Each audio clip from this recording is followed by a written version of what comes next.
This is the Lockpicking Lawyer, and what I have for you today is a Padlock heavyweight.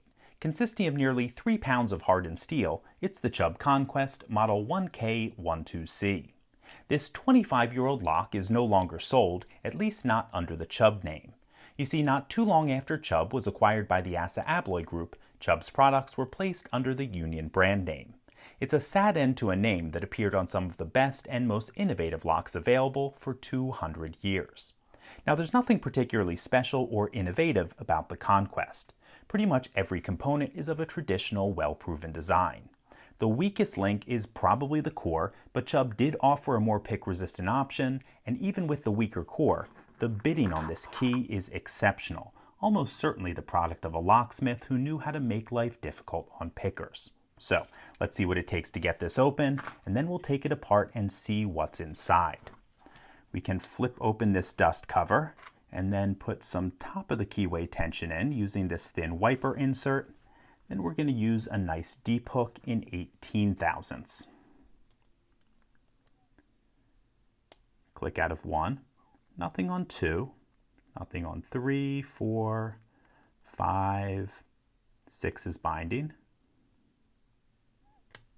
Nice click out of 6, little bit of movement on that core.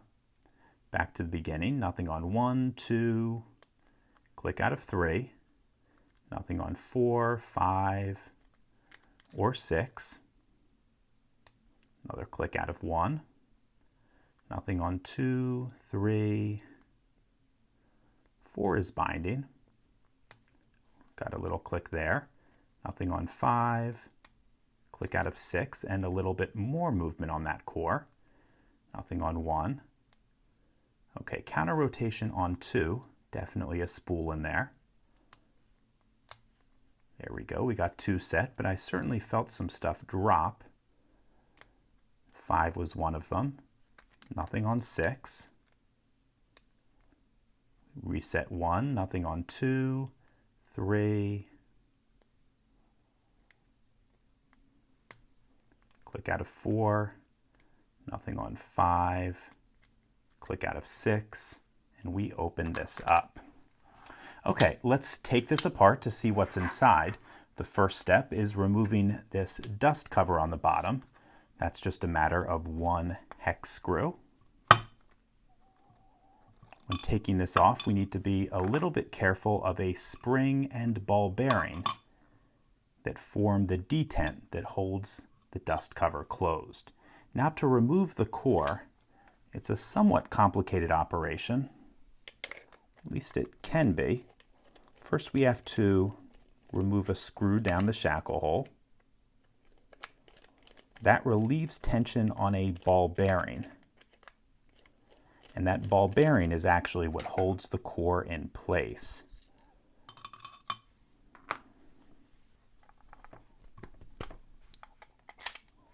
Now let's see if we can jiggle this core enough to get that ball bearing out of position.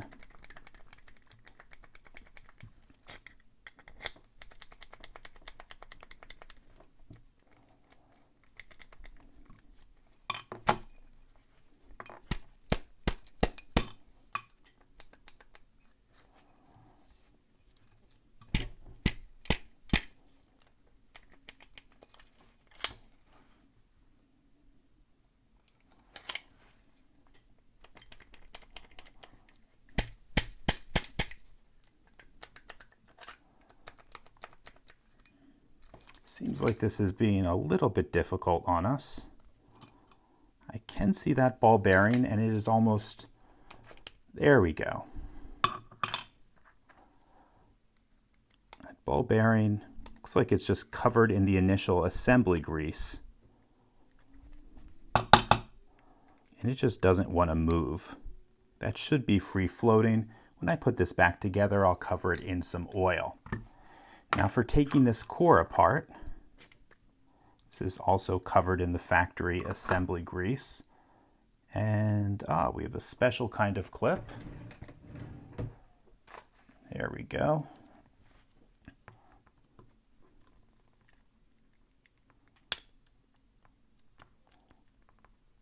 These are always fun to get off.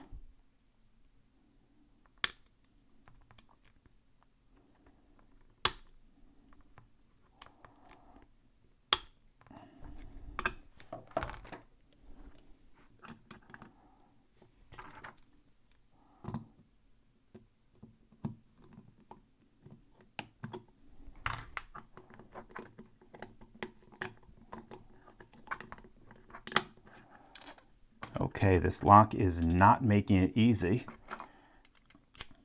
Now we should just need a follower. And unless there's something I'm missing, this will come apart. Okay, here is our core. I see we have some steel and brass key pins. Those steel ones are there, almost certainly for drill resistance.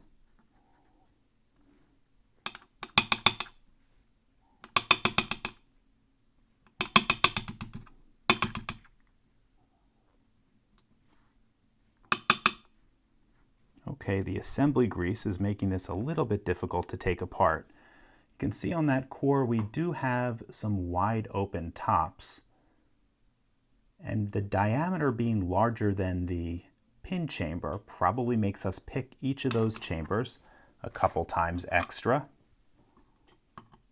We also have some interesting key pins here.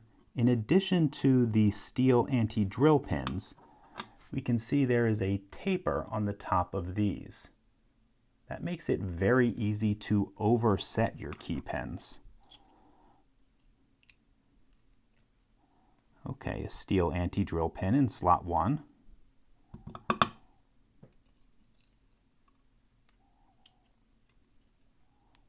A deep spool in slot 2. A steel anti-drill pin in slot 3. A spool in 4. A spool in 5, and a steel anti-drill pin in chamber 6. And in addition to the anti-drill pins that we see right here, this lock also has anti-drill pins on the front of the chamber. You can see 1, 2, 3 there.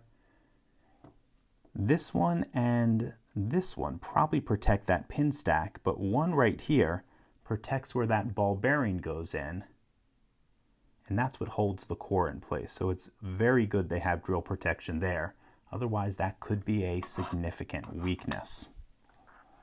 Okay, let me give you a close-up of all of this.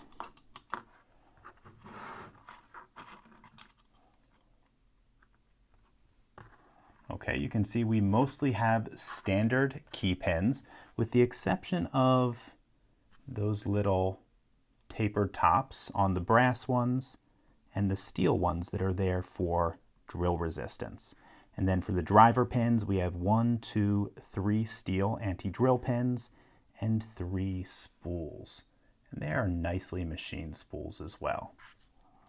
Okay, so folks, that's all I have for you today on this Chubb Conquest Model 1K12C. If you do have any questions or comments about this, please put them below.